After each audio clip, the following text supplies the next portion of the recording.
नमस्कार दोस्तों, पार्थ खबर यूट्यूब चैनल के माध्यम से नए विषय को लेके मैं हमेशा आप लोगों के सामने आता हूं। और इस बार मैं चुनावी माहौल को देखते हुए जो 3 महीने शेष बचे हैं, उस 3 महीने शेष में राज्य सरकार बिहार के मुखिया नीतीश कुमार जी के द्वारा घोषणाएं की गई हैं, जो चुनावी वर्ष के रूप में देखा जा रहा है। और कहीं न कहीं हर वर्ग, हर जात, हर धर्म, हर संप्रदाय के लोगों को जोड़ने की पूरी कोशिश की जा रही है।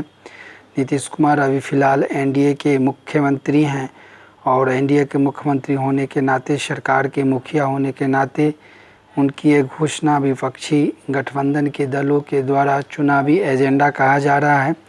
और आरोप ये लग रहे हैं कि ये चुनाव में वोट बैंक के उद्देश्य से उनकी सारी घोषणाएं की जा रही है। अब देखना होगा कि आने वाली विधानसभा 2025 में कितने लोग इससे प्रभावित होते हैं, कितने वर्ग के, कितने जात समुदाय के लोग इस चुनावी घोषणा के मद में वोट बैंक करते हैं।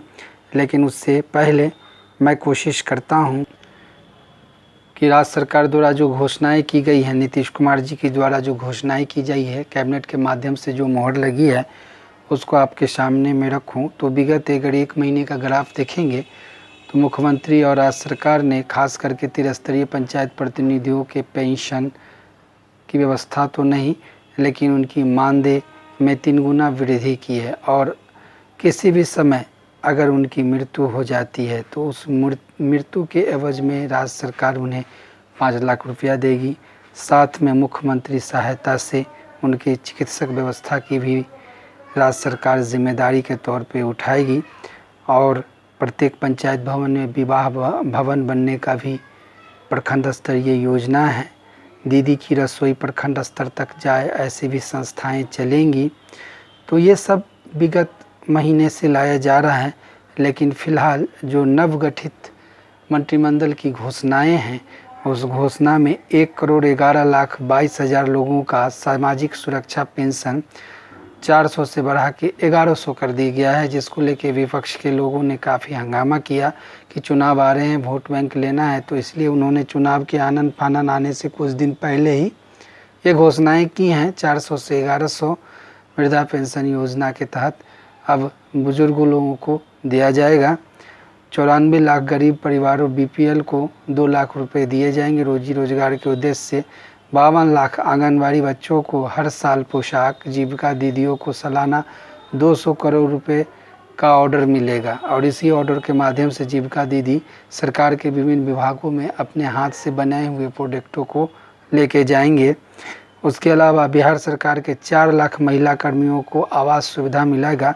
जो महिला कर्मी है, चाहे वो किसी भी पद पे, किसी भी विभाग में कार्यरत है, उनको आने जाने में बहुत तकलीफ़ हुआ करती थी। इसलिए राज्य सरकार ने उनको ये सुविधा दिया कि उनके कार्यालय के आसपास ही 2 से 3-5 किलोमीटर के रेंज में ही भवन की व्यवस्था राज्य सरकार करेगी। और एक महत्वपूर्ण विषय जो जीविका के नाम से ही बिहार में ये योजनाएं चली और बिहार के बाहर दूसरे राज्यों में भी इस योजनाओं को कई सरकारों ने लागू किया नाम बदल के। तो जीविका से जुड़े हुए सभी कर्मियों का मानदेय 2 गुना होगा। जीविका परियोजना के तहत स्वयं सहायता समूहों को 3 लाख से अधिक के बैंक ऋण गवर्नमेंट देगी और उसमें 7% ब्याज ही देने का प्रावधान है। ये बहुत बड़ा एक रामबाण होगा जीविका से जुड़े हुए तमाम लोगों के लिए। उसके अलावा बिहार खेल सेवा सवन 2005 के तहत खिलाड़ियों को नौकरी देने का प्रावधान है, जिसके तहत घरेलू या बाहरी खेल अगर वो खेलते हैं तो अच्छे प्रदर्शन करने वाले खिलाड़ियों को राज्य सरकार विभिन्न पदों में रोजगार देने की व्यवस्था करेगी। इसके साथ ही पंचायत में लिपिक और स्कूलों में जो बड़ा बाबू जिसको कहते हैं इंग्लिश में, जिसको क्लर्क कहते हैं, क्लर्क, लाइब्रेरियन, परिचारिकों के 15,000 पदों को भरने की बात पिछले महीने ही घोषणा कर दी गई थी। लेकिन खेल मैदान बनने के साथ साथ पंचायतों में राज्य सरकार खेल मैदान बनाएगी, पंचायत सरकार भवन बनवाएगी, बिहार भवन बनाएगी। ये सब घोषणाएं विगत 1 महीना से सुनते आ रहा है और अक्सर ये समाचार पत्रों के माध्यम से आम जनताओं के लिए घोषणा परोसी जा रही है। मैं अपने यूट्यूब चैनल पार्थ खबर के माध्यम से बिहार के यशस्वी कीर्तिमान और माननीय मुख्यमंत्री नीतीश कुमार जी से ये पूछना चाहता हूँ कि कई दशक गुजर जाने के बाद आपने भी सत्ता का मलाई मारा है, सत्ता की कुर्सी का स्वाद चखा है और इस सत्ता के सेवानार्थ है, तो सत्ता की जो कुर्सी आपके पास रही है, चाहे गठबंधन में जिसकी भी सरकार हो, मुख्यमंत्री आप ही रहे हैं।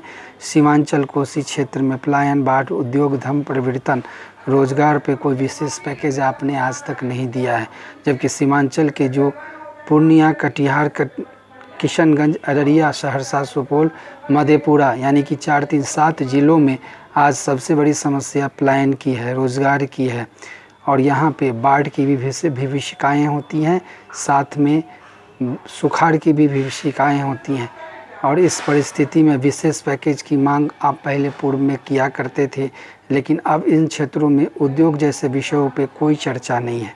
उद्योग और धन परिवर्तन, कुछ जो गरीब तबके के हिंदू भाई बहनों हैं उनका धर्म परिवर्तन भी किया जा रहा है, खास करके अररिया, किशनगंज